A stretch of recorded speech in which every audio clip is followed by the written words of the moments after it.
Canelones les da la bienvenida a esta 12ª Conferencia Latinoamericana de Periodismo de Investigación, Colping 2021, que se desarrollará en Canelones desde el 1 hasta el 4 de diciembre inclusive. Este es el mayor evento regional de periodismo y premia a la investigación periodística latinoamericana. Es organizado por el Instituto Prensa y Sociedad y cuenta con el apoyo del Gobierno de Canelones, la UNESCO, la Open Society Foundation, la Embajada del Reino Unido en Uruguay, el Semanario Búsqueda, la Diaria Sudestada, Facultad de la Información de Comunicación de la Universidad de la República, Universidad Católica del Uruguay y la Universidad Ort. Debido al momento que pasa la región y a la salida de la pandemia, esta conferencia latinoamericana se desarrollará en formato híbrido, con mesas y conferencias tanto presenciales como virtuales, para reunir a periodistas e invitados de la región que presentarán investigaciones y explicarán la metodología usada.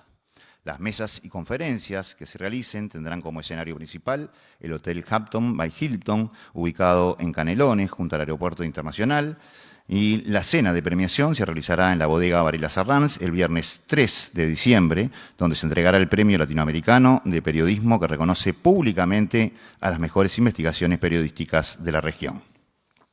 Nos acompaña en la tarde de hoy el señor Intendente de Canelones, Yamandu Orsi, a quien agradecemos muy especialmente su presencia. Por supuesto, el director general de la Secretaría de Relaciones Internacionales, el doctor Edison Lanz. También nos acompaña el relator especial para la libertad de expresión de la Comisión Iberoamericana de Derechos Humanos, el señor Pedro Vaca. Muchísimas gracias por estar presente. Nos acompaña también el presidente del Consejo Directivo del Instituto Prensa y Sociedad, Augusto Álvarez Rodríguez, la consejera regional de Comunicación e Información de la UNESCO para América Latina y el Caribe, Rosa María González. Nos acompañan también los periodistas Mónica González y Carlos Fernando Chamorro, y en su nombre queremos extender y dar la bienvenida a todos los periodistas, no solo nacionales, sino internacionales, que se han acercado hasta aquí, así que muchísimas gracias por estar acompañándonos. Por supuesto, agradecer a autoridades nacionales, departamentales y locales y hacer mención especial a los ediles departamentales que se encuentran presentes y al público en general que ha asistido aquí y que nos acompaña vía streaming.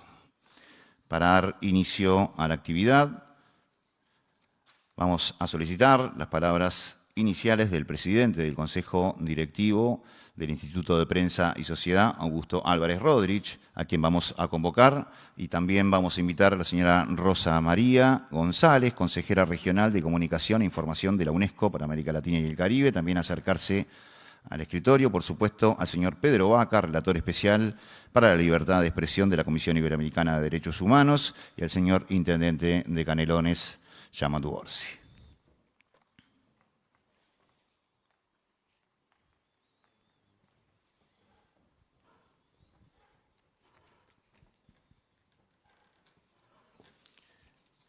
Mientras toman asiento, deseo leer una nota que envía la Asociación de Prensa del Uruguay, que dice: por este medio, el Consejo Directivo Central de la Asociación de Prensa Uruguaya saluda la realización del 12ª Conferencia Latinoamericana de Periodismo de Investigación, Colping. Valoramos muy especialmente este encuentro, que permitirá acceder a instancias de capacitación y reflexión sobre el ejercicio de nuestra profesión periodística. Cuenten con la Asociación de la Prensa Uruguaya para difundir y ser parte de lo logrado en esta edición. Un abrazo fraterno de parte del Consejo Directivo de la Asociación de Prensa Uruguaya. Ahora sí, damos paso a la primera mesa. Invitamos a hacer uso de la palabra al señor Augusto Álvarez Rodríguez. Desde ahí. Pues muy buenas noches, bienvenidos a la edición número 12 de Colping, y que alberga a la edición número 19 de los premios de investigación de América Latina, aquí en Uruguay, que estamos tan contentos y agradecidos por estar en este gran país. Este, como saben, es el mayor evento regional de periodismo que premia los mejores trabajos de la región en el último año. Y queremos en este contexto pues felicitarnos de poder volver a retomar las reuniones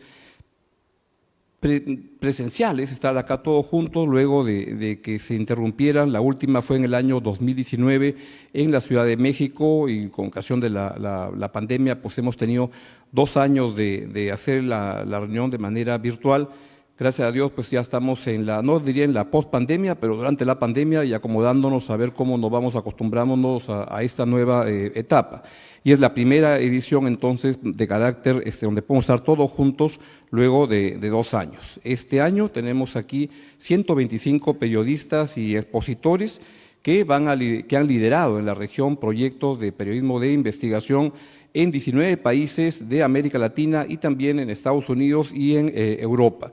Y vamos a tener la gran suerte que puedan participar en 32 mesas donde van a haber exposiciones y varias presentaciones durante esos 4 días, donde lo que vamos a ver es cómo se trabajaron cada uno de estos casos, cuáles son las dificultades que se enfrentaron y los productos finales que se pudieron haber encontrado.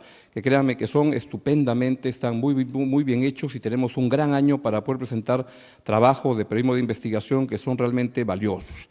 Tenemos, como siempre, que agradecer que esta reunión es posible gracias a quienes contribuyen de manera tan entusiasta y desinteresada para que sea viable estas reuniones. Open Society Foundation, quien tiene una larga trayectoria de apoyo al periodismo de investigación en la región y con Colpin en particular, queremos agradecerle mucho. Por supuesto, a la región de Canelones, en la persona de su intendente Yamandú Orsi, a quien le agradecemos mucho su invitación, ser nuestro anfitrión en este evento, y también, por supuesto, a Edinson Lanza, quien ha sido relator para la libertad de expresión de la OEA y es canciller de la región, más o menos. Tiene un título muy largo que lo puedo resumir así, y que tiene una larga relación de defensa de la libertad de expresión en América Latina y una gran amistad con IPIS que le agradecemos muchísimo. Por supuesto, hay instituciones como UNESCO, y vamos a tener a Rosa María González luego para que nos dé unas palabras. Artículo 19 en la Oficina de México y Centroamérica, a la Embajada del Reino Unido en Uruguay y a las Facultades de Información y Comunicación FIC de la Universidad de la República UDELAR y a la carrera de Comunicación de la Universidad Católica y a los medios uruguayos Búsqueda, La Diaria y Sudestada. Pues vamos a estar en estas reuniones que son francamente muy interesantes y vamos a poder ver, como les había dicho, lo mejor del periodismo de investigación que se puede realizar en circunstancias más complicadas cada año y que en estos años pues se tienen 2 problemas fundamentales.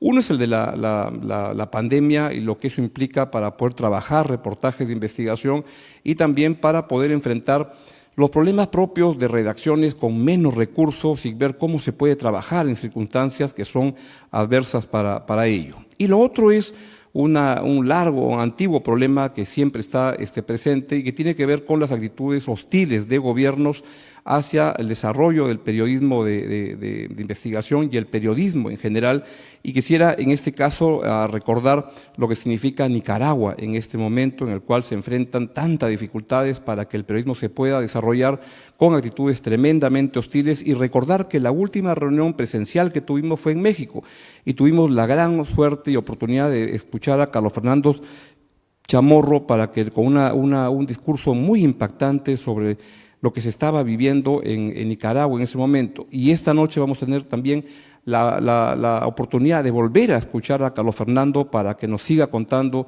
de cómo han evolucionado estos problemas en Nicaragua, que de muchas maneras es una expresión de la resiliencia del periodismo para enfrentar situaciones hostiles, desde la pandemia hasta gobiernos que quieren impedir que el periodismo se pueda desarrollar, a pesar de lo cual hay que seguir peleando, hay que seguir luchando, y esta reunión es un magnífico evento para celebrarlo y para promoverlo. Muchas gracias.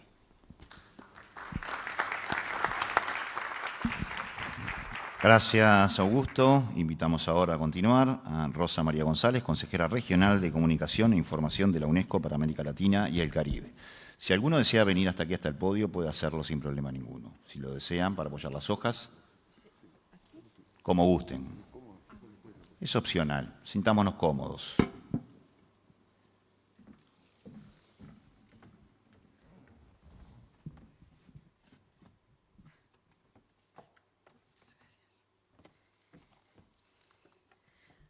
Buenas tardes a todos. Hay que bajar un poquito el nivel del micrófono para mí, gracias. Bueno, desearía iniciar estas primeras palabras de bienvenida agradeciendo, por supuesto, a los organizadores del Colpin, al IPIS, con su presidente aquí presente, no solo por la invitación a colaborar, a participar, sino por el hecho de llevar ya tantos años organizando este encuentro, que es el más importante de la región sobre este tema, que es el periodismo de investigación. Agradecer también al anfitrión, al Gobierno y la Intendencia de Canelones, particularmente al señor Intendente, señor Orsí, Yamandu Orsí y a Edison Lanza, así como a los numerosos socios de esta iniciativa. Creo que estamos todos de acuerdo que en los últimos años esta conferencia ha permitido movilizar a una importante red de periodistas de investigación y así fortalecer las capacidades de todos ustedes, de los profesionales, para llevar a cabo la esencia del periodismo, que es la búsqueda de la información que empodere a los ciudadanos y alimente las democracias. Este año, a pesar de las circunstancias adversas de pandemia en el mundo, en la región, han conseguido los organizadores del Colpin organizar este evento en un formato semipresencial con 32 mesas de discusión, 125 periodistas participando, lo cual es realmente de felicitar, así que felicito a los organizadores por este gran esfuerzo que nos va a permitir a todos disfrutar de esta gran fiesta del periodismo. Como ya he tenido ocasión de decirlo a lo largo del día, de ayer, de hoy, la UNESCO promueve el concepto de periodismo como bien común de la humanidad para sensibilizar sobre el papel esencial que juega el periodismo en el empoderamiento de los ciudadanos para que puedan ejercer sus derechos más fundamentales. Un bien común es algo que es esencial para la sociedad, como las escuelas o las carreteras, y que debe ser, por lo tanto, defendido, promovido y apoyado por los Estados. Este año 2021 marcó el 30º aniversario de la Declaración de Windhoek, que es una declaración en la que la comunidad internacional se comprometió hace 30 años a promover los medios de comunicación libres, independientes y pluralistas.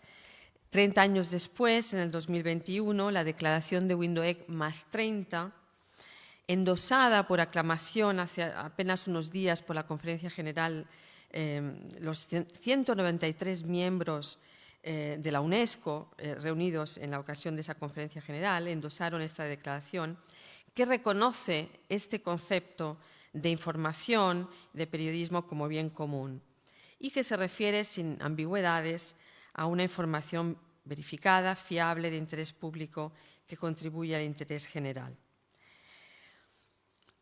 Al mismo tiempo, el Informe Global de Tendencias Mundiales sobre la Libertad de Expresión y el Desarrollo de Medios, que también se presentó hace unos pocos días en la Conferencia General de la UNESCO, alarma sobre lo que acaba de mencionar el presidente de IPIS y concretamente habla de la oferta actual del periodismo que ya no puede considerarse como sostenible en el tiempo. Y es, como él ya ha mencionado, y es que el periodismo depende de un ecosistema más amplio y de condiciones interdependientes que son los grandes retos de este momento.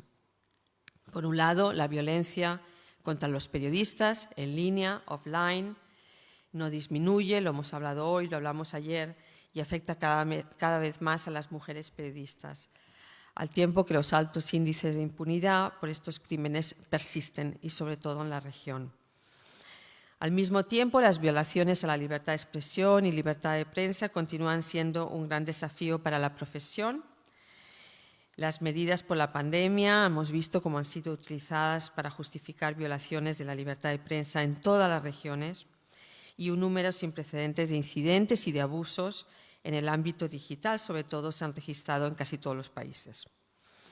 El papel de las plataformas en línea y de sus algoritmos es otro de los grandes retos para el periodismo, ya que no tiene la suficiente transparencia y a menudo hemos visto, sobre todo durante este año y medio de pandemia, cómo han promovido la desinformación y el discurso del odio o el antiperiodismo, como algunos ya le llaman.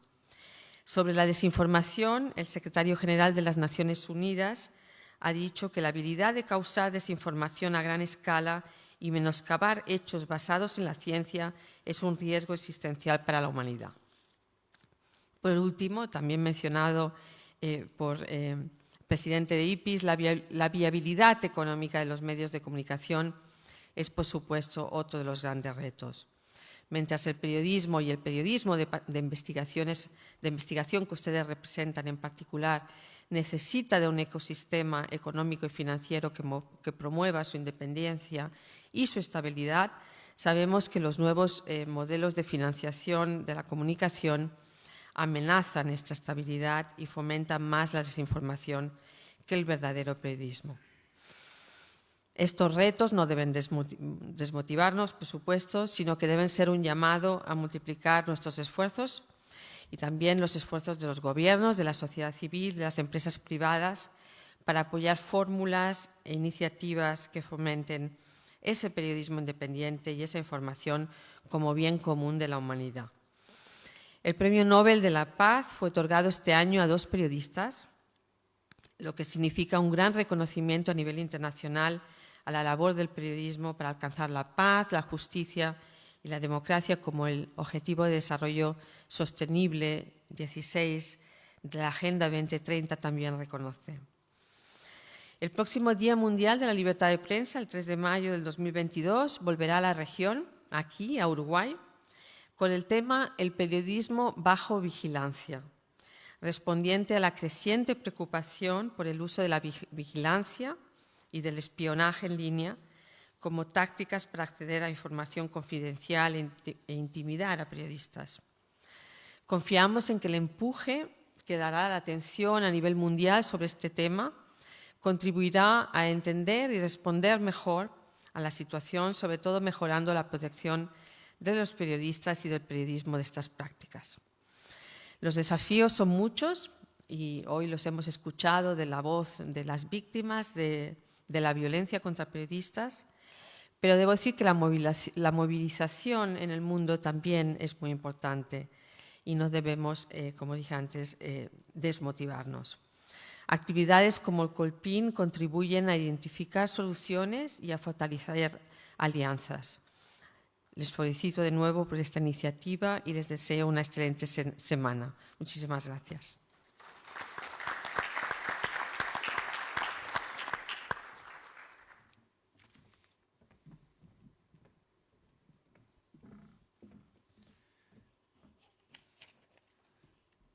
Muchísimas gracias.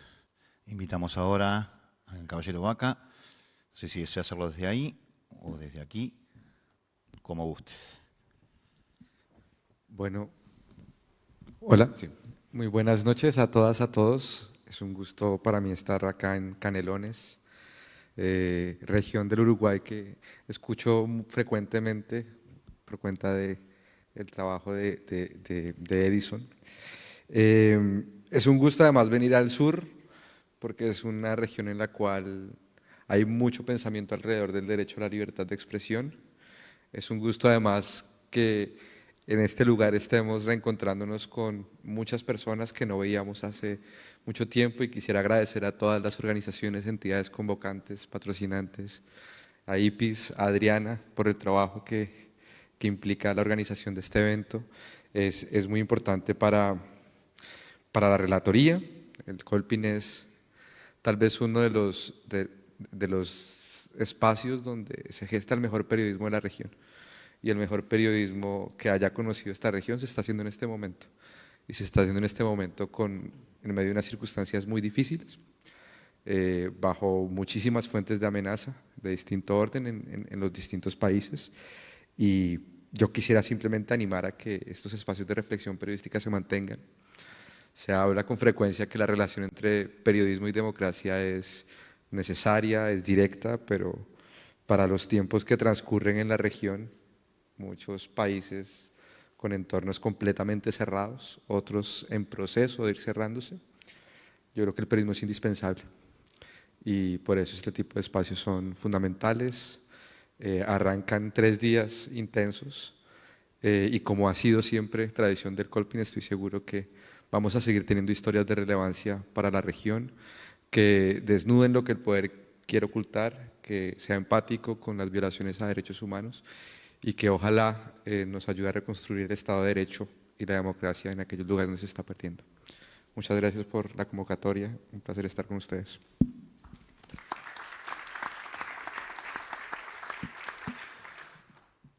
El agradecimiento entonces a Pedro Vaca, relator para la libertad de expresión, para la Comisión Interamericana de Derechos Humanos. Aprovechamos a saludar al señor Ricardo Pérez Manrique, que recientemente ha sido designado como presidente de la Corte Interamericana de Derechos Humanos. Uruguayo nos está acompañando aquí. Muchísimas gracias por estar presente.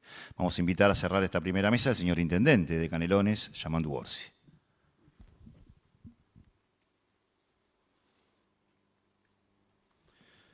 Bueno, yo me había preparado un texto y una combinación de dos cosas. Tengo ganas de estar sentado acá, me gusta, y además hubo cosas que creo que no agregaría mucho más. Y lo otro es que a medida que voy escuchando se me van ocurriendo cosas que capaz que no las tenía acá y no quiero ser muy extenso tampoco. Yo confieso que con este mundo del periodismo de investigación me empapé a partir del conocimiento de Edison. Incluso tuve la posibilidad de visitarlo y cuando me preguntaba, lo conocíamos de acá de Uruguay, ¿no? Pero en la tarea que hoy tú desarrollas, las anécdotas, ¿en qué consiste? Bueno, ¿qué tenés que hacer allá en Washington? Y cuando me contaba o me relataba algunas de las experiencias, algunas de las realidades, debo reconocer que por este rincón del mundo a veces no conocemos tanto. O no sabemos lo que pasa no tan lejos. Por supuesto que hay temas que son centrales y que nos llegan porque hacen también a lo que en la vida política acá se habla. Por poner un ejemplo claro, ¿no? Quizás hablamos muchos años acá y seguimos hablando del tema Venezuela. Pero poder informarnos además del tema Nicaragua, por ejemplo, y las anécdotas o las referencias, y después todo el resto de América Latina, nadie puede decir que estemos totalmente curados de esto, pero considero que deberíamos los pueblos saber bastante más de estas cosas, de lo que ocurre. Yo el departamento de Canelones tiene 30 municipios, esta es la capital. Yo llegué aquí, soy docente de historia, en secundaria, entonces tengo esa curiosidad también y la investigación es algo que seduce. Y por supuesto que como convencido republicano y cada vez más entusiasmado como en la profundización de la democracia, he entendido, por la formación que yo tengo, pero por los compañeros que tengo al lado, el valor y lo que implica y el saber cuánto se juegan ustedes. No precisa que explique. Por lo tanto, cuando en algún momento se nos planteó la posibilidad que Canelones recibiera esto, para nosotros es un orgullo, es un privilegio. Y cuando ahora me presentaba Edison, la gente que bajaba del ómnibus, del bus, y me presentaba a muchos de ustedes, confieso que me imaginaba las historias de vida y cuánta agua habrá pasado por cada uno de estos puentes. Así que simplemente agradecerles que estén, que este sea el reencuentro presencial, también un orgullo, un honor, y no le aflojen, no nos aflojen jamás, porque la democracia los precisa y mucho. Vivimos en un país, Uruguay es un país muy particular, donde yo hablo siempre de la acumulación positiva y de una tradición de partidos políticos que ha sido muy bien vista, y yo recuerdo, éramos casi una excepción hasta que pasaron cosas terribles también en Uruguay. Uruguay se creía durante mucho tiempo que éramos la gran excepción. Y allá en los años 70, poco antes, empezamos a ver que éramos también parte de esta América Latina, y somos. Así que gracias y de nuevo, no le aflojen. Gracias.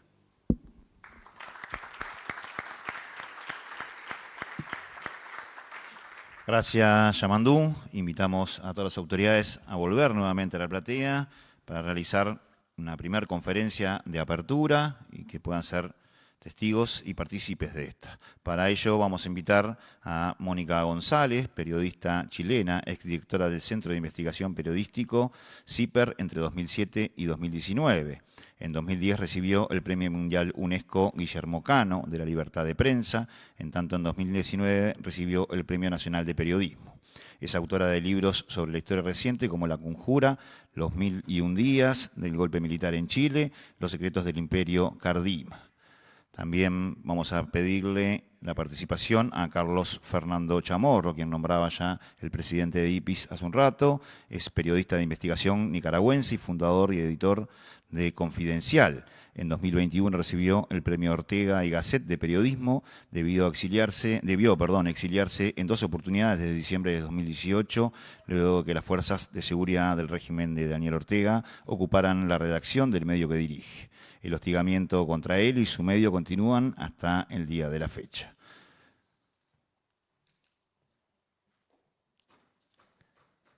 Los micrófonos son de ustedes. Adelante, los escuchamos. Muy buenas tardes o buenas noches. Muchas gracias por haberme invitado y a tener el privilegio de presentar a uno de los periodistas a quienes más respetamos por su coraje, ejemplo, dignidad y calidad. Condiciones que son difíciles de encontrar en un periodista.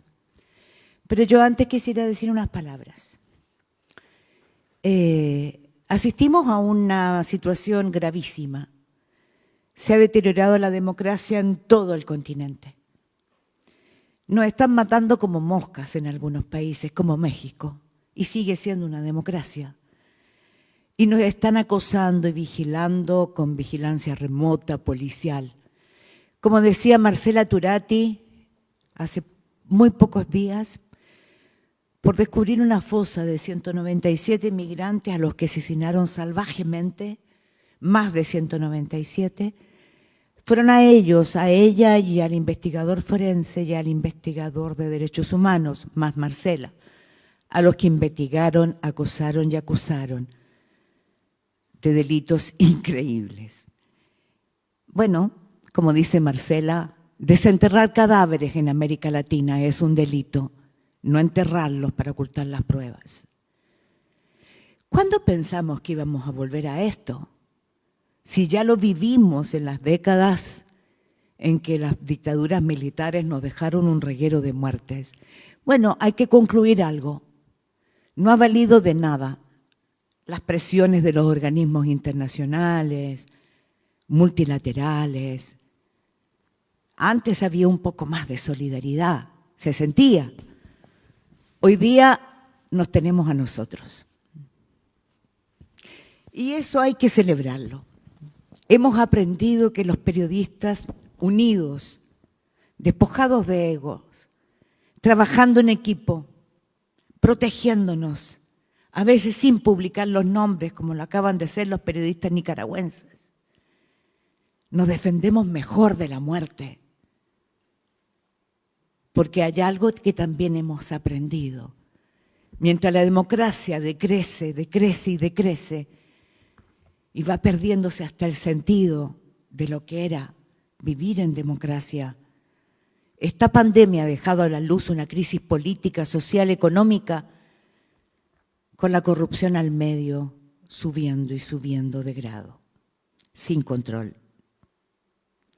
Hemos aprendido que cuando de los políticos caen al fondo, es el periodismo el que surge como el primer bastión, el oxígeno de la democracia. Eso es lo que somos, a toda honra y a todo orgullo. No nos vamos a rendir. Jamás. Porque la calidad de este periodismo que hoy día estará presente aquí, la calidad que representa Carlos Fernando, es maravillosa. Es impresionante. Se hace en las peores condiciones. Y son equipos de periodistas que no hacen parafernalia.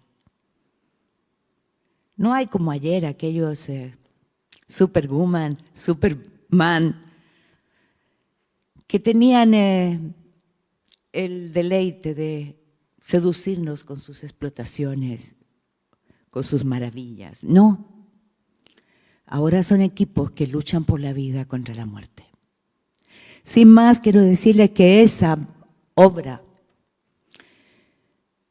de esa represión sin control que tiene a los periodistas de Nicaragua, que tiene a los periodistas de El Salvador con un tiranuelo o aprendiz de tiranuelo Bukele, con un ataque y acoso permanente, que tiene a los periodistas de Guatemala bajo acoso permanente, que tiene a los periodistas de Honduras haciendo un gran periodismo con la incertidumbre si va a volver la violencia de hace 4 años en la elección, que tiene a los periodistas de Brasil con tantos muertos sin que nadie pueda detenerlo y con un presidente que es un títere, con un presidente en Venezuela que nos ha dejado la crisis humanitaria más horrorosa con 6 millones de desplazados. Bueno, así, Carlos Fernando es el ejemplo de ese periodismo de resistencia que hoy día todos hacemos en nuestro continente. Resistimos y vamos a seguir resistiendo. Carlos Fernando Chamorro, al cual mataron a su padre un día de 78 y que su asesinato, el director de aquel diario, provocó el alzamiento y que los sandinistas iniciaran una lucha que todos, desde todos los países, los que somos más viejos, seguimos día por día y nos alegramos y recordamos con con el corazón abierto cuando entraron a la plaza de Managua. Carlos Fernando estaba ahí. Y miren ustedes, qué asco, qué ganas de vomitar. Daniel Ortega y Rosa Murillo se convirtieron en eso. Pero nosotros tenemos a Carlos Fernando y yo quiero levantarme y pedirles a ustedes que le demos un gran aplauso, porque es nuestro ejemplo de periodismo de resistencia a pesar de todo.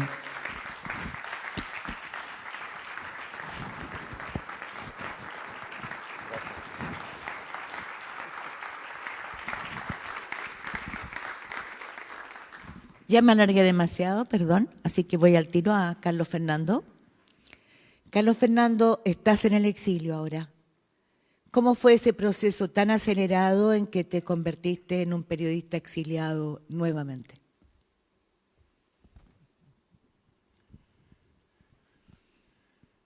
Gracias, Mónica, por tu generosidad y por tu solidaridad con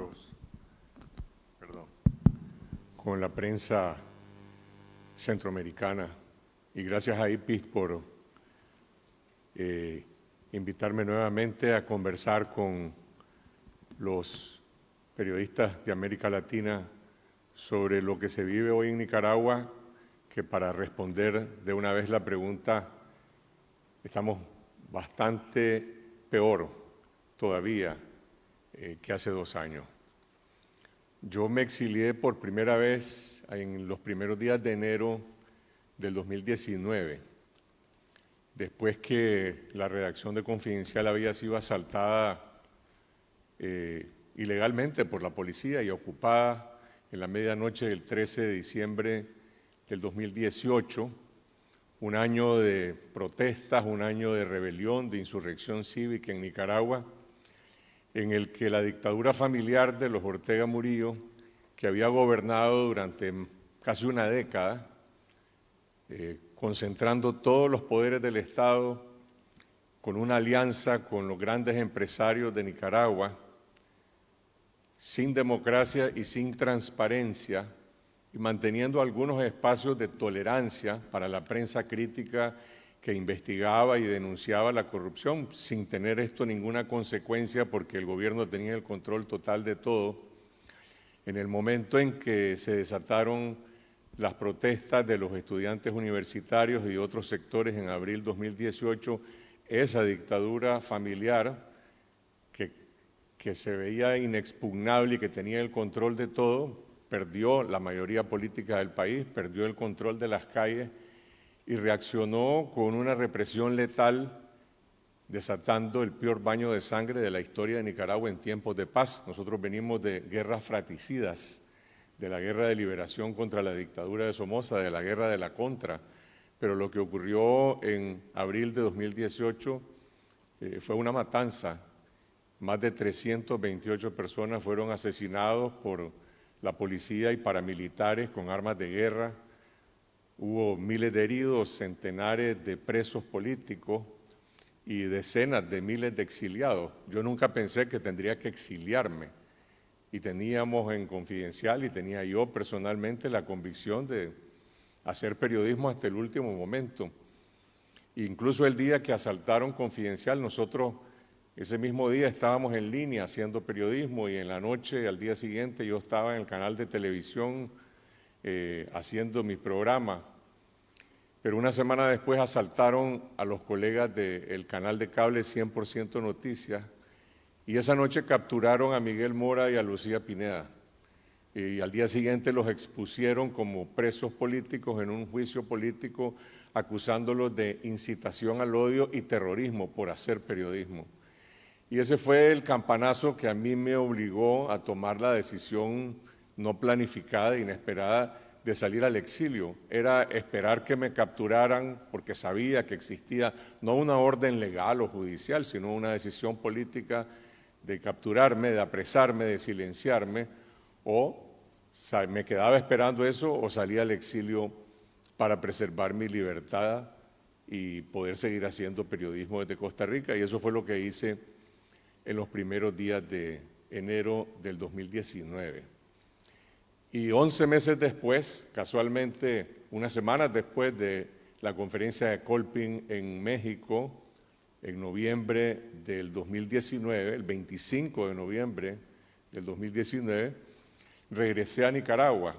Regresamos un grupo de periodistas, de familiares de víctimas de la represión, de activistas y otros, sin ninguna negociación con el gobierno, sin ningún arreglo, simplemente llegamos para desafiar al régimen a recuperar nuestros derechos haciendo periodismo. Mi redacción seguía ocupada por la policía y nosotros llegamos sin aviso. Regresó una parte de la redacción de Confidencial que estaba exiliada. Habían salido más de 80 periodistas al exilio en Nicaragua en ese año 2018 y 2019, regresamos quizás, no sé, 15 o 20 en diferentes momentos y bueno, regresamos a hacer periodismo. Y luego, de pasado todo el año COVID, que fue el año 2020, nosotros establecimos una redacción provisional en las oficinas de un centro comercial, de un centro corporativo de oficinas, y esa nueva oficina fue asaltada por segunda vez por la policía el 20 de mayo de este año, cuando empezó la escalada represiva que después desembocó en la captura de los principales líderes de la oposición, de los 7 precandidatos a la presidencia, que hoy están todos presos, acusados de conspiración, traición a la patria, lavado de dinero, y en esa redada también capturaron periodistas, líderes sociales, dirigentes campesinos, líderes del movimiento estudiantil universitario y también empresarios.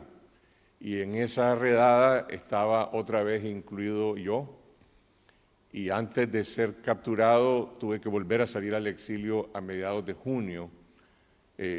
Unos días después, estando yo, salí por veredas, pues por punto ciego, otra vez trabajando desde Costa Rica. Mi casa fue allanada y más adelante me impusieron una orden de captura y atribuyéndome crímenes, delitos penales, cuando realmente lo que se está criminalizando en Nicaragua es el ejercicio del periodismo. El periodismo que investiga la corrupción, el periodismo que investiga las violaciones a los derechos humanos. Bueno, esa es la historia corta de mi segundo exilio. Y pues, es un exilio difícil, es un exilio doloroso, nadie planifica y cuesta más salir por segunda vez.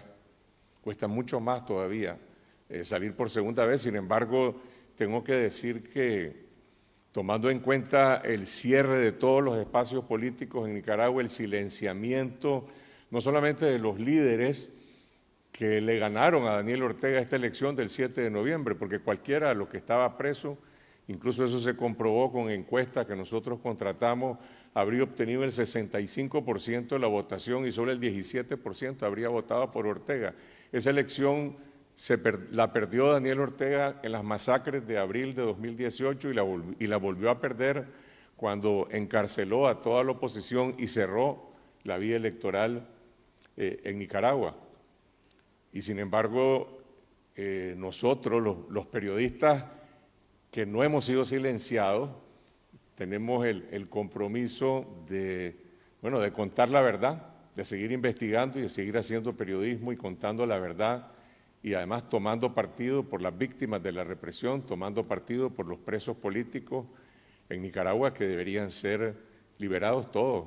En la cárcel está mi hermano Pedro Joaquín, está mi hermana bajo arresto domiciliario, están muchos compañeros de lucha, periodistas como Miguel Mendoza. Periodista deportivo. Miguel Mendoza es un periodista deportivo del programa Doble Play, pero además como ciudadano opina en su red social en Twitter.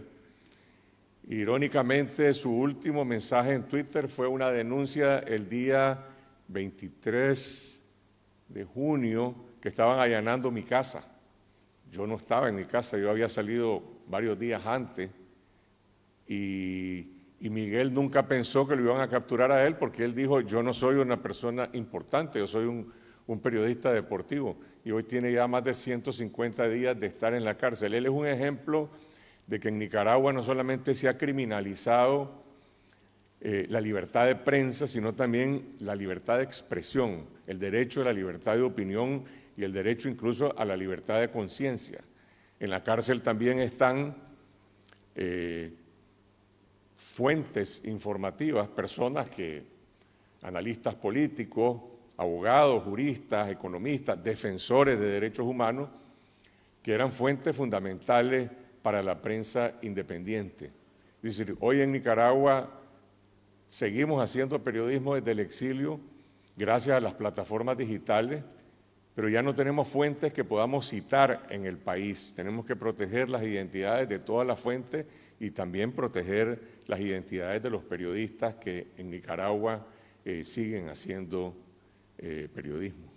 Ahora, aunque tengamos la dificultad de las fuentes, y por eso yo hablo de periodismo de resistencia, lo que hacen los periodistas de Nicaragua, lo que hacen en Guatemala, lo que hacen en El Salvador, lo que hacen los grandes periodistas colombianos también, es que igual se accede a la verdad. A mí eso me emociona, a todos nosotros nos emociona. Carlos Fernando, la dictadura, porque es una dictadura, la de Daniel Ortega y Rosario Murillo, reprimió las protestas maravillosas de 2018, eminentemente juveniles, de estudiantes, y asesinó muchos jóvenes, con paramilitares. Se ha convertido en una dictadura sangrienta. Las condiciones en que está Dora María Telles, una guerrillera ícono de las mujeres y de todos los guerrilleros cuando tomó la ciudad de León, ¿no? Comandando un ejército guerrillero. Ella hizo huir a un general 5 estrellas, una mujer maravillosa. Esa es una dictadura. ¿Cómo te explicas tú que de luchar contra una dictadura sangrienta como la de Somoza, Daniel Ortega se haya convertido en un dictador que usa los mismos métodos? Bueno, no creo que sea el único caso en la historia de América Latina de que alguien que en algún momento luchó contra una tiranía termina replicando e incluso agravando y haciendo peores esos métodos. Creo que es parte de la enfermedad del caudillismo, de la enfermedad de alguien que en su ADN, por mucha proclamación de considerarse o alegar ser un caudillo y un defensor de los pobres y de la izquierda, que no puede estar la izquierda al servicio de asesinatos y de crímenes, en la práctica se convierta en algo igual que el tirano que alguna vez combatió. Ortega regresó al poder en 2007 con la determinación de no dejar nunca más el poder, y de manera de que desde el momento en que se instala y empieza a concentrar y a acumular poder, al principio utilizando métodos de represión selectiva y de cooptación de los medios de comunicación, de la oposición, haciendo fraude electoral, el poder por el poder. Construyó un sistema de poder que no estaba diseñado para gobernar con oposición. Nunca fue concebido que iba a existir un contrapeso de la sociedad, y el día que explotó sin aviso esas protestas, reaccionaron con brutalidad, con esa masacre de policías y paramilitares, y luego, y eso duró 4 meses, entre abril y julio de 2018, y una vez que habían completado las matanzas, y unos estaban presos y otros en el exilio, se impuso en Nicaragua un estado policial de facto. Es decir, nunca se decretó un estado de emergencia para suspender una garantía constitucional, y se conculcaron todas las garantías constitucionales. Hablo literalmente de la libertad de reunión, la libertad de movilización. Un día de septiembre de 2018 la policía sacó un comunicado diciendo que los que salían a las calles a marchar eran golpistas. La policía decretó que la protesta cívica, después de que Ortega ya lo había proclamado, equivalía a un golpe de Estado, cuando el único golpe de Estado que se dio en Nicaragua en estos años es un golpe de Estado desde arriba. Alguien que llegó al poder por una elección democrática, ciertamente, en 2006 y 2007, bueno, desde el poder demolió todas las instituciones democráticas y terminó incluso cooptando y corrompiendo políticamente y económicamente al ejército y a la policía, convirtiéndose la policía en una guardia pretoriana, como lo fue la Guardia Nacional de Anastasio Somoza, y el Partido Frente Sandinista, como lo fue en su momento el Partido Liberal Somocista de Anastasio Somoza. Es decir, los orígenes son distintos, pero cuando la gente salió a las calles a gritar Ortega y Somoza son la misma cosa, estaba simplemente conectando con algo muy profundo de la historia de Nicaragua. Y entre esos miles de personas que salieron a protestar, al principio principalmente liderados por estudiantes universitarios, pero después se convirtió en una insurrección cívica nacional, multiclasista, sin ninguna bandera partidaria, porque todos los partidos políticos habían sido o corrompidos o cooptados, y surgieron liderazgos y se sumaron grupos que habían estado opuestos a la dictadura de Ortega, entre ellos el Movimiento Renovador Sandinista, al que pertenece Dora María Telles, que has mencionado. Hoy en la cárcel está en la misma celda, está Víctor Hugo Tinoco, que fue vicecanciller de la Revolución, y mi hermano Pedro Joaquín Chamorro, que estuvo en la contra. Y mi hermano pertenece a un partido de centro derecha que se llama Ciudadanos por la Libertad. Y ahí están los presos de la izquierda democrática, y están los presos que no tienen bandera partidaria, y están los empresarios que en su momento fueron aliados de Ortega, el expresidente del COSEP, José Adán Aguirre. Para Ortega todos son traidores. Para Ortega son traidores todos los que reclamaron en determinado momento su salida del poder, reclamaron una reforma electoral y reclamaron elecciones libres. Pero hay una hazaña particular en contra de 4 mujeres que hoy están cumpliendo en la cárcel 168 días en confinamiento solitario. Dora María Telles, que mencionaba Mónica, expresidenta del Movimiento Renovador Sandinista, que hoy se llama UNAMOS. La actual presidenta de ese movimiento, Suyén Barahona, Ana Margarita Vigil, expresidenta del MRS, y Tamara Dávila. Hay más de 40 personas en la cárcel del Chipote, todos están en aislamiento, tienen entre 4 y 6 meses de cárcel, han tenido en ese periodo 3 visitas familiares, no tienen acceso a alimentación de su familia, por lo cual con la mala alimentación de la cárcel han perdido entre 15 y 40 libras de peso, no tienen derecho a una Biblia o a un libro, a un lápiz o a un papel, están en condiciones de aislamiento y tortura. Pero la diferencia es que la mayoría de los presos comparten celdas, pero estas 4 mujeres que se originan en este movimiento de la disidencia sandinista están en confinamiento solitario. Eso es un acto de cobardía de Ortega y Murillo, es un acto de crueldad y es un acto de tortura. Ese es el estado en que se encuentran los presos políticos, y solo permíteme terminar con esta reflexión.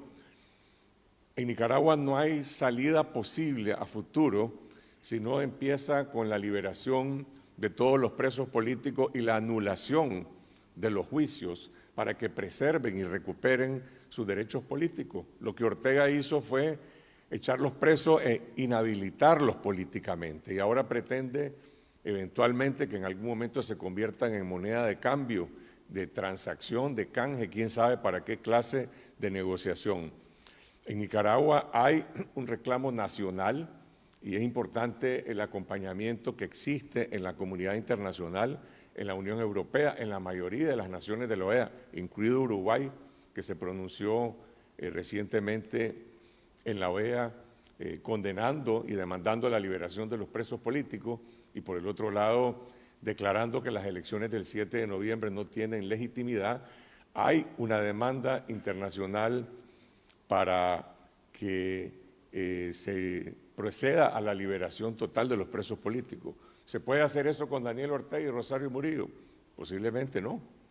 ¿Se puede levantar en Nicaragua el Estado policial con quienes impusieron el Estado policial como una forma de gobernar? Probablemente no.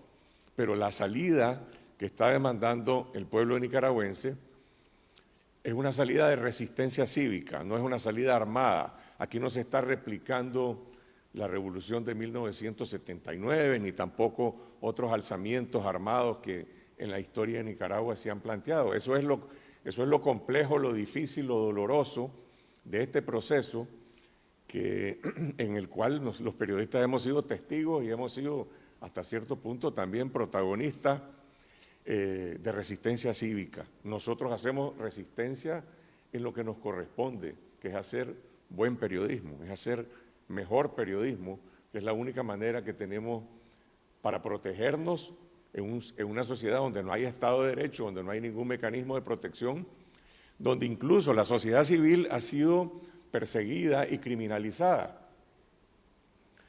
Hace 8 años, cuando yo era perseguido, intimidado, espiado por el ejército, bueno, recurría a las organizaciones nacionales de derechos humanos, a la doctora Vilma Núñez de Escorcia, al CENID, y en algún momento incluso al arzobispo de Managua, para que fuera testigo de las amenazas que nosotros estábamos recibiendo. Bueno, hoy el CENID ha sido despojado de su personería jurídica, la CIDH fue expulsada de Nicaragua, también la Relatoría de Derechos Humanos de la ONU, y los sacerdotes no están presos, pero están perseguidos y están exiliados. El obispo Silvio Báez está exiliado, se lo llevó el Papa a un exilio forzoso. Ese es el estado de deterioro de la crisis de derechos humanos de Nicaragua, que se convirtió también en una crisis de derechos políticos. No hay separación entre una crisis de derechos humanos y, por el otro lado, la anulación de los derechos políticos, el derecho de reunión, de movilización, y ya no se diga el derecho de elegir y ser electo. Y tampoco hay separación con la represión al periodismo, que los indican como un enemigo tan importante como el resto, porque si estuvieras en Nicaragua estarías en el chipote. Así que nosotros, sin lugar a duda, nosotros tenemos que, yo voy a hacer la última pregunta para dar paso al resto. Yo creo que las 4 mujeres las cuales se venga, Rosario Murillo y Daniel Ortega, son un ejemplo de lo que hoy día es el rol de las mujeres en todos los países nuestros, haciendo el mejor periodismo como corresponde a la defensa que no es armada, es una defensa cívica, por lo mejor de nosotros, porque somos nosotros los que develamos sus crímenes y sus robos. Entonces, esas 4 mujeres representan muy bien la resistencia que nosotros estamos haciendo en muchos países. Carlos Fernando, me gustaría saber por qué razón el periodismo que ustedes hacen deja registro de muertos, de masacres, con nombres, humaniza, le pone rostro y voces a las víctimas, cuando el sello de tu país y de todos nuestros países es la impunidad. Y Nicaragua está marcada por la impunidad. Bueno, primero, Nicaragua viene de una larga dictadura dinástica, de muchos crímenes que nunca fueron, con los que la sociedad nunca se confrontó. Se confrontó por las vías de hecho con el derrocamiento de la dictadura de Somoza, pero tampoco se hizo justicia. Y también se cometieron abusos en el derrocamiento de la dictadura de Somoza y se cometieron graves abusos también en la guerra civil y en la guerra de agresión que hubo en los años 80. En Nicaragua hubo una doble guerra, un levantamiento campesino, ciertamente posteriormente financiado y auspiciado por Estados Unidos, por la CIA, por el financiamiento de una agresión externa, pero hubo una naturaleza también de un conflicto interno, de una guerra civil, en la que se cometieron gravísimos abusos. Nunca el país se confrontó con esa historia. Y quiero decir que a mediados de los años 2003, bajo el gobierno de Enrique Bolaños, hubo un intento de crear una comisión de la verdad en Nicaragua y llegaron gente de un instituto de Sudáfrica o de Gran Bretaña, pero que habían trabajado a fondo el tema de la verdad en Sudáfrica. Se reunieron con diferentes expertos, a mí me entrevistaron también y hablaron con exmilitares, con políticos, con empresarios, con unas 50, no sé cuántas personas, y al final la conclusión fue no, porque eso va a abrir otra vez las heridas del pasado, las heridas de la época del somocismo, las heridas de la guerra. Y el gobierno de Bolaños tuvo que guardar eso, no tenía fuerza política para hacer eso tampoco.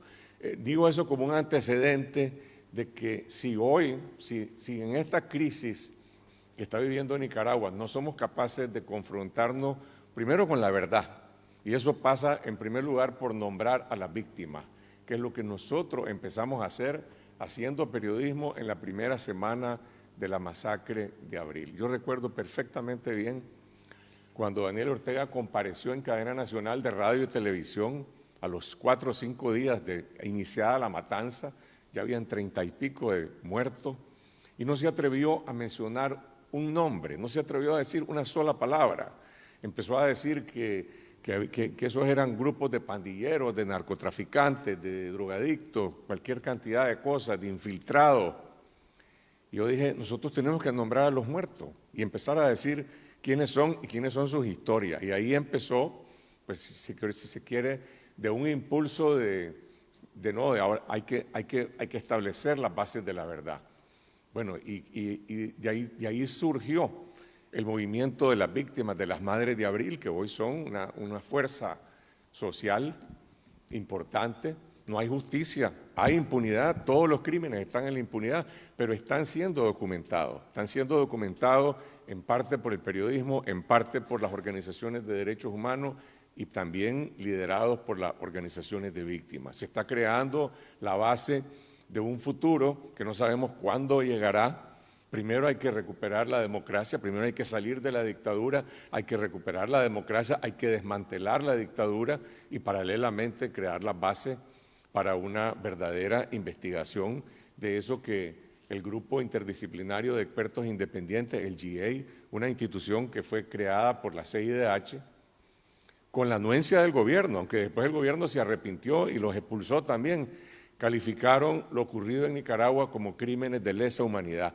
Quiero decir de que la CIDH, y aquí está Pedro Vaca, bajo el liderazgo de Paula Bravo y Antonio Urrejola, ha jugado y sigue jugando un papel fundamental en Nicaragua para documentar la masacre. Y se creó el GIEI y posteriormente el grupo también de la ONU. O sea, lo que quiero decir es que la matanza de Nicaragua está bastante bien documentada y hay yo diría, hay una especie de vasos comunicantes entre la labor del periodismo, la labor de los defensores de derechos humanos y de los expertos. Nosotros no somos forenses y no somos tampoco abogados penalistas para determinar responsabilidades en esta situación.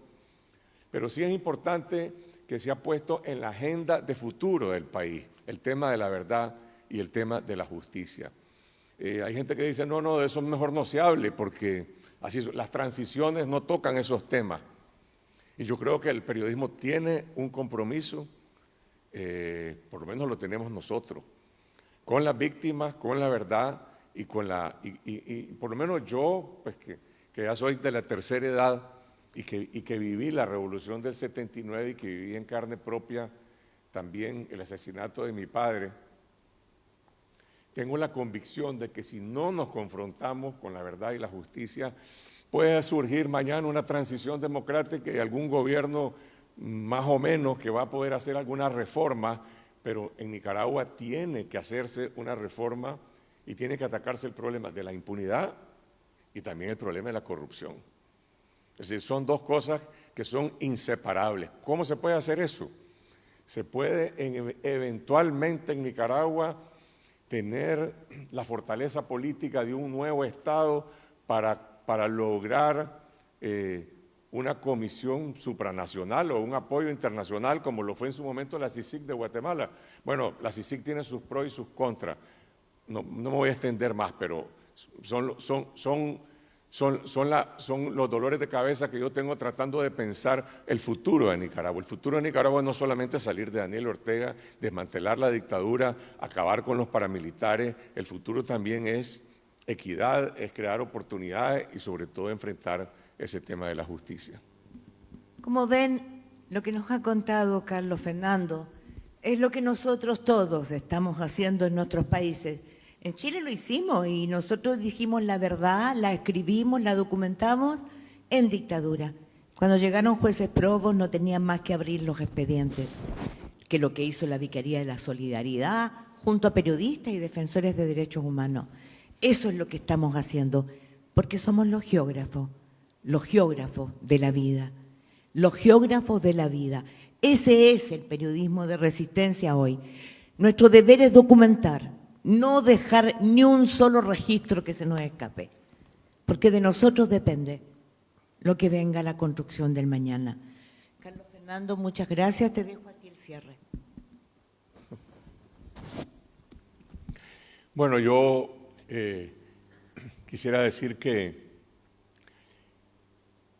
Nicaragua en las últimas semanas se convirtió en un foco de atención inusitada de la prensa internacional por estas elecciones del 7 de noviembre, que no tenían absolutamente ninguna magia, ningún misterio, porque no eran elecciones creíbles, ni tampoco eran competitivas, y sin embargo, no sé, por un ritual de los ciclos de las crisis y de la atención de la prensa internacional, que había puesto mucha atención en Nicaragua en el momento en que las barricadas y la lucha y las movilizaciones parecía que podían tumbar a la dictadura de Ortega, luego vino la masacre, luego vinieron los presos políticos y vino la normalización de la violencia y pasamos 2 años bajo estado policial y vino luego el año COVID y la tragedia humanitaria.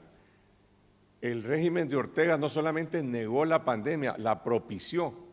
No es cuento que en marzo del 2020 la vicepresidenta Rosario Murillo convocó a una marcha, caminata, carnaval llamada El Amor en tiempos de COVID-19, propiciando contagio. Y esa fue la política oficial del gobierno. Y la prensa independiente nicaragüense con médicos, epidemiólogos y salubristas, y utilizando también actas de defunción oficial, demostró que, según el Ministerio de Salud de Nicaragua, en nuestro país solo han fallecido 212 personas por COVID-19. Si eso fuera cierto, sería milagro mundial. La verdad es que fallecieron, lamentablemente, más de 10.000 personas la tasa de mortalidad más alta de Centroamérica y mucho más allá incluso que otros países en materia de fallecidos en el sistema de salud. Pero bueno, esa era la historia de Nicaragua. Lo que quiero decir es que de repente, súbitamente, vienen las elecciones del 7 de noviembre, que ya se sabe cuál es el resultado anticipado porque Ortega encarceló a la oposición y sin embargo toda la prensa internacional le pone atención a Nicaragua. Y cuando los colegas me entrevistaban a mí en Costa Rica, yo decía, pero ¿cuál es la noticia? La noticia no es el 7 de noviembre, la noticia es después, es lo que viene después y no es el día después, es las semanas, los meses, los años después de esta resistencia cívica para salir de la dictadura Ortega Murillo. No se puede aceptar la normalización de la violencia y el Estado policial. Y yo reconozco y agradezco enormemente la labor de organizaciones como Artículo 19, este evento de Colping, lo que hace la Relatoría, Reporteros Sin Fronteras, el Comité de Protección de Periodistas, la Sociedad Interamericana de Prensa, para visibilizar la persecución y fomentar la protección de los periodistas. Pero necesitamos que la prensa internacional, la prensa latinoamericana, siga manteniendo el interés en Nicaragua, siga poniendo a Nicaragua en el radar de la opinión pública internacional. Ya pasaron las elecciones del 7 de noviembre, todo el mundo sabía cuál era el resultado anticipado de una reelección de Ortega con una enorme abstención en un mega fraude electoral. Bueno, la verdadera historia comienza ahora. Es una historia mucho más difícil que contar. Las puertas de Nicaragua están cerradas para la prensa internacional. El 7 de noviembre se cerraron las fronteras. Bueno, hay que retomar ese esfuerzo por mantener la historia de Nicaragua, que es una historia de dolor y también de esperanza en la prensa latinoamericana y en la prensa internacional.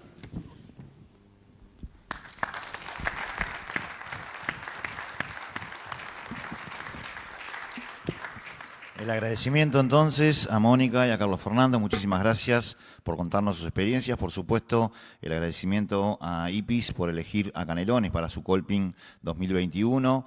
Reiterarle la bienvenida a todos y a todas y por supuesto agradecer a todos los periodistas internacionales que nos acompañan en sala, a los periodistas nacionales y a aquellos que nos están siguiendo por streaming y agradecer indudablemente ese compromiso y esa seriedad que ponen en el periodismo de investigación. Los invitamos a compartir un brindis para seguir charlando y dialogando de forma informal sobre esta actividad que durará hasta el sábado 4 de diciembre en el Hotel Hampton Hilton de Canelones. Muchas gracias.